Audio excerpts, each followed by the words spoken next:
trip, father-son backpacking trip. This is a coming of age trip with a father and son, and going on a 4 mile in, 4 mile out, springtime in the Ozarks, 1 night overnight backpacking trip. If I can say one thing I want to stress to you most, we're going to go over everything in the backpack and all that we're bringing out with us, but we're only going in with the resources on our back. So you have to be 100% prepared. There's a lot of times where people will say like, oh, hey, does anybody have a bottle of water? That's not acceptable on this trip because we are only going in with whatever's on our back. So be prepared, and you should be able to, after this video, have everything you need. And of course, we'll share some of the stuff that we're bringing, but you've got to be amply prepared with resources, food, and water. Again, this trip is springtime, Ozarks, father-son trip, so we'll get into the particulars here on what we're bringing.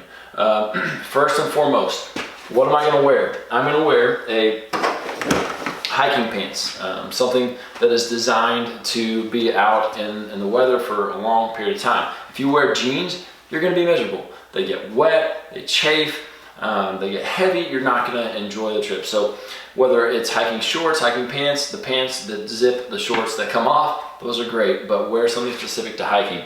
My shirt, I'm going to wear a merino wool hiking shirt. Not absolutely necessary, but I've worn these on a ton of hikes because they dry out super quick and they don't stink. Like people wear them for like a week at a time on backcountry trips. And then if I need it, I'm going to wear one of these breathable, nice, long sleeve shirts that are kind of all seasons, and they have a hood on them in case you're starting to get sunburned. They're great. I might pack a hoodie in my bag depending on the weather. I like sleeping in a hoodie. What's my bag? I'm going to bring a nice size bag because I've got a lot of stuff that goes in there. Just go ahead and say this. I want to pack no more than 50 pounds for me, quarter of my weight. I'm 180 pounds, so I don't want to pack more than 45, 50 pounds. Some of the sons that are coming are 12, 13. They're big dudes now, and they can carry more. So I want to be like 60 pounds all in. I don't want Anders to carry more than like 8 to 12 pounds. He's 8, going to be 9. So some of you guys may be able to put 15, 20 pounds on your son, and then 25, 30 pounds on you and share that weight. But for me, this is the bag I'm going to bring, and then Anders will bring a smaller bag. Probably this one or one a little bit bigger. All I'm going to ask him probably to pack is his water, snacks, food, flashlight, his sleeping bag, that sort of thing. Again, I don't want him. He's 70 pounds, so I don't really want him carrying more than that, probably 8 to 12 pounds. But we'll see what he's comfortable with. We can always make an adjustment on the hike if we need to. Tent-wise, what am I going to sleep with? I've got this Coleman pop-up. It's an instant setup tent. It does come with the lightweight aluminum stakes. I'm not bringing a hammer. That's too much weight. So I'll just find a rock and pound the stakes in. This is great. It works fine. There are more compact options. This will carabine around in my bag. It gets a little flimsy and kind of bounces around a lot and gets awkward, but it's the tent that we have, so that's the one we're going to bring. I'll say this, when it comes to the list of what you're going to pack, I'll send an Amazon list which has most of this stuff. Otherwise you can Google it, find it on Amazon. Most of you can have it in 2 days. But weight is paramount. If you're looking at a sleeping bag that's 3 pounds versus 7 pounds, 4 pound difference is huge. You carry that all the way across the board and make a massive difference by the time your pack is complete.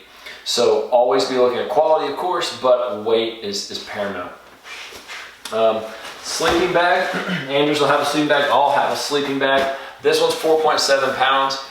This is what I've used in the past. It's all seasons. Goes down to 35 degrees. I don't want one that's negative 20 sleeping bag. But they make lighter ones, more compact ones. If you get one, more power to you. I might buy one, but this is one I have for right now, and I've used it before on overnight. That being said, also I'm going to use a sleeping pad. Some of these can be 9 ounces to 2 pounds. Those are the ones that you can blow up. They're nice and comfortable. It just is something between you and the ground. One for me, one for Anders. Make sure they're long enough. If you're a taller guy like me, some of them aren't even as tall as I am. So it's blow them up at night, collapse them, stick them back in the bag in the morning, throw it in your pack, away you go. And it's a big difference to sleep on one of these than directly on the ground. So highly recommend that. When it comes to resources out there, water is everything. I'm gonna bring for myself 2 1-liter bottles of Smart Water, and Anders will probably bring a 1 liter for him. But our destination is a waterfall, and we're gonna pass a creek on the way.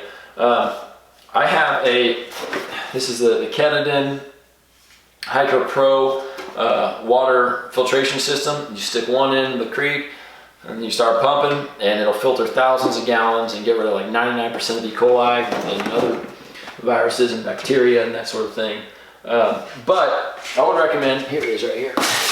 Here's the box. This was like 75 bucks on Amazon. Anyone is welcome to use this. However, it would be great if somebody else bought a water filtration device and brought it. If we had 2 or 3. Because when we get out there, that is going to be paramount to everything that we do. We have to have water, and we have to have a way to filter it. Even though that water is going to be pretty clean, you still don't want to drink it directly out of the creek. So if 1 or 2 other people could bring one, that way we have multiple as a backup if one goes down. That's really, really recommended. So I'm also going to bring a life straw. These are the emergency survival straws. These are the ones that you can just pop the lid off, get down the creek, drink out of the creek. Anders likes it because it's kind of cool, but it's a backup so that, you know, if we can't cook with water, at least we can drink out of the creek. We'll bring a collapsible bucket. That way, if we're not directly next to, or even if we are directly next to a creek, we have a water source at camp. You know, we can put the bucket in the water and bring the water back up to camp and have something there. Cooking, and food.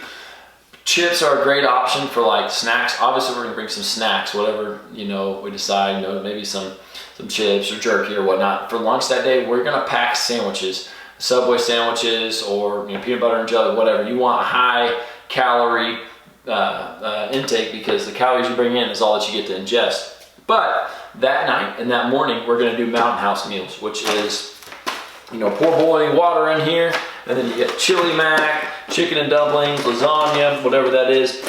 For breakfast, the next one of my favorite is the biscuits and gravy, because biscuits and gravy are kind of hot and, you know, steamy, and it actually kind of tastes like good biscuits and gravy. Most of these are pretty good. They're not incredible, but they get you through. They also have the Pro Pack through Mountain House, which is like more protein and more calories and all that. They don't split out at the bottom, you know, to where they sit up on their own. So I don't like them as much, because you gotta let it set for like 10 to 15 minutes in boiling water, and these you can set down a lot easier. What are we gonna use to cook with? Got a very simple camp stove. Stove right here. It compacts down and packs in your camp super easy. Screw on the jet fuel on the bottom, turn it on, lighter, put the stove on with your filtered water, let it boil. Once it boils, open your Mountain House, pour it in, let it set for 10-15 minutes, and you've got dinner or breakfast. These are super simple. This is a Coleman. They're affordable. I would recommend at least 1 or 2 other people bringing these. Anyone can use ours, but I recommend also, if you're not going to buy one of these, get some jet power, you know, the jet fuel, so that way, you know, we at least know we have enough fuel and you're cooking. And if we run out of fuel, you can at least cook with your own butane, so we don't run out. Lighter, it's always good to bring a lighter, both for campfire and cooking. This particular model has a bald eagle flying and soaring across an American flag. It's a very important feature. For the food, make sure you get, these are cheap, these are easy, these longer spork and spoons, because you got to mix up that food, make sure it gets plenty of water in there and mixed up, and then you know, have a nice long utensil. These are great, and they're cheap. That next morning, I've got my super lightweight coffee mug, as well as a coffee pour over. I'm gonna bring grounds already shred up and a coffee filter. Pop that baby on there, boil water. Have some of the freshest instant Ozark Mountain coffee you'll ever have in your life. Other than that, kind of just some particulars. Biodegradable wipes. You gotta take a dump, you're burying that thing. We are practicing zero trace principles. So what you hike in or what you pack in, you pack out. There should be nothing left behind. If someone comes and hikes after us, they should never know we're there. Bring a trash bag. You're not gonna have a ton of trash, but you're also not gonna wanna just throw some of these Mountain House packs in your bag and it bleeds all over that biscuit and gravy over everything else. Bring a trash bag so we can leave no trace. Safety, I've got a safety pack here, a first aid kit. If somebody else wanted to bring one as well, that'd be great. Andres and I are both bringing a very small, compact, lightweight flashlight and then also a headlamp. Very important, coming very handy. And then I might bring one of these, which are like, you can hang them up on a carabiner in your tent and kind of see what you're doing. They're lightweight, but they're also kind of extra. And then lastly, maybe one of the most important things, or the most appropriate things, is a multi-tool. You can bring knives, but again, when we're out there, we have no resources other than what we bring and pack in.